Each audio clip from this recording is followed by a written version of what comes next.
Redmi 13 ফোনটা আমাদের সকলেরই পরিচিত, কারণ এই ফোনটা লঞ্চ হয় এখন থেকে 7 মাস আগে। ফোনটার যে আদার্স পারফরমেন্স সেটা কি ঠিকঠাক আছে 7 মাস পর, নাকি ফোনটাতে দেখা গেছে কোনো সমস্যা? তাহলে চলুন কথা না বাড়িয়ে পুরো ভিডিও শুরু করা যাক। তো ভিডিও শুরুতে বলে রাখি, ভিডিওটা লাইক করে চ্যানেলটা সাবস্ক্রাইব করে দেবেন, এতে আমাদের মনোবল এবং মোটিভেশন দুটোই বেড়ে যাবে। Redmi 13 ফোনটা এখন থেকে 7 মাস আগে লঞ্চ হয় এবং এই ফোনটির যে ডিজাইন সেটা কিন্তু সবার কাছে ভালো লেগে যাবে, কারণ এর পিছনে রয়েছে গ্লাস ব্যাক এবং বডি পলিকার্বনেটের তৈরি। ফোনটির নিচের দিকে রয়েছে type C port, single speaker এবং মেন মাইক্রোফোন। ফোনটার ওপর দিকে রয়েছে 3.5mm হেডফোন জ্যাক এবং একটি IR ব্লাস্টার সেন্সর। তবে এই ফোনটিতে নেই সেকেন্ডারি নয়েজ ক্যান্সেলেশন মাইক অর্থাৎ মাইক্রোফোন। আর যদি ফোনটার সাথে ডুয়েল স্টুডিও স্পিকার থাকতো তাহলে তো কোনো কথাই ছিল না। তবে কেন জানি রেডমি এটা দেয়নি, অবশ্যই দিলে আমার কাছে আরও ভালো লাগতো বিষয়টা। ফোনটিতে ডিসপ্লে হিসেবে আছে 6.79 ইঞ্চির একটা IPS LCD ফুল HD plus 90 হার্জের 550 nits pick brightness যুক্ত একটা ডিসপ্লে, এবং এই ফোনটার প্রোটেক্টর হিসেবে আছে কর্নিং গরিলা গ্লাস। ফোনটির ডিসপ্লে যে কালার কোয়ালিটি সেটা ম্যাক্সিমাম মানুষের কাছে ভালো লেগে যাবে। তবে যেহেতু এটা IPS LCD প্যানেল, সেহেতু আপনি এটাকে অ্যামোলেডের সাথে অবশ্যই তুলনা করতে পারেন না। তবে এখানে যদি অ্যামোলেড ডিসপ্লে দেওয়া যেত অবশ্যই আমার কাছে আরও একটু ভালো লাগতো। তবে এই ডিসপ্লেটাকেও কিন্তু খারাপ বলা চলে না, অবশ্যই এর কালার কোয়ালিটি অনেক ভালো এবং দেখতেও অনেক সুন্দর।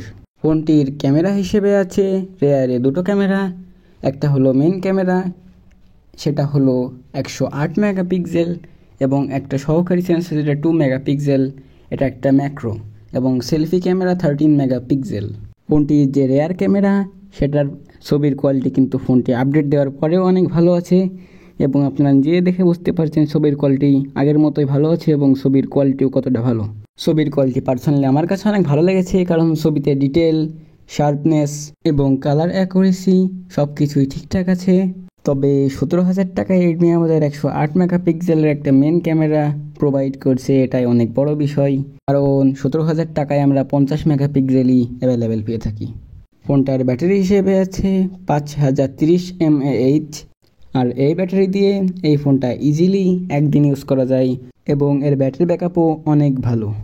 ফোনটিতে প্রসেসর হিসেবে আছে MediaTek Helio G91 প্রসেসর।